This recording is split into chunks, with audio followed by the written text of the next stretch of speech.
कांग्रेस ही नहीं बल्कि उसकी अधिकांश सहयोगी पार्टियां बुरे दौर से गुजर रही हैं। सबसे ज्यादा तो शिवसेना की ही हालत खस्ता है, जो वैचारिक गुलाटी मारने के बावजूद अपने आधार को बचा नहीं पा रही है। अगर ऐसा हुआ तो विधान परिषद के चुनाव में बीजेपी के हाथों अपनी सीट नहीं गंवानी पड़ती। यही हाल कांग्रेस का भी है। महाराष्ट्र में तीनों गठबंधन के सहयोगियों के पास करीब 60% वोट शेयर्स है। ऐसे में बीजेपी कोई चुनाव जीतने का सपना नहीं देख सकती, लेकिन ऐसा हुआ नहीं और जिन 2 सीटों पर चुनाव हुए, दोनों ही सीटें बीजेपी ने कांग्रेस और शिवसेना को हरा कर जीत ली। वो भी ऐसे वक्त में जब किसान आंदोलन का असर हो, महाराष्ट्र में सरकार हो और खुद उद्धव ठाकरे सीएम हो। जाहिर है खलबली तो मचनी ही थी।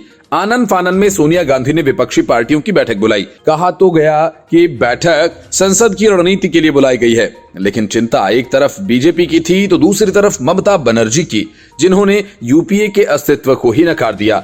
सोनिया गांधी की बैठक में शरद पवार, फारूक अब्दुल्ला, संजय राउत, डीएम के नेता टीआर बालू भी शामिल हुए। दरअसल अपनी हालिया मुंबई यात्रा के दौरान ममता बनर्जी ने यह कहकर कांग्रेस की चिंता बढ़ा दी थी कि अब यूपीए जैसा कुछ भी नहीं है। एनसीपी चीफ शरद पवार और शिवसेना नेताओं से मुलाकात कर टीएमसी प्रमुख ने बिना कांग्रेस के विपक्ष गुट बनाने का शिगुफा छोड़ा था। साथ ही बीते दिनों दिल्ली प्रवास के दौरान भी ममता बनर्जी और सोनिया गांधी की कोई मुलाकात तक नहीं हुई थी। टीएमसी और कांग्रेस के रिश्तों में आई खटास के बीच इस बैठक को अहम माना जा रहा है।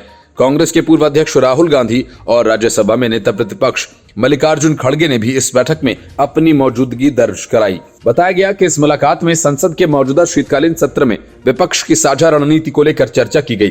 फारूक अब्दुल्ला ने वरिष्ठ नेताओं से मुलाकात के बाद बताया, ये देश के मुद्दों से जुड़ी बैठक थी।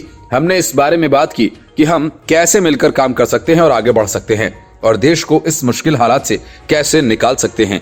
इन्हीं सब मुद्दों पर हमारे बीच अच्छा समझौता भी हुआ। शिवसेना सांसद संजय राउत ने इस बैठक पर कहा कि हमारा मुख्य एजेंडा राज्यवार तरीके से विपक्षी एकता को लेकर था, यानी राज्यों में मिलकर काम करेंगे। ये पहली मुलाकात थी। अब बुधवार को फिर एक साथ बैठेंगे। इसमें शरद पवार भी हमारे बीच होंगे।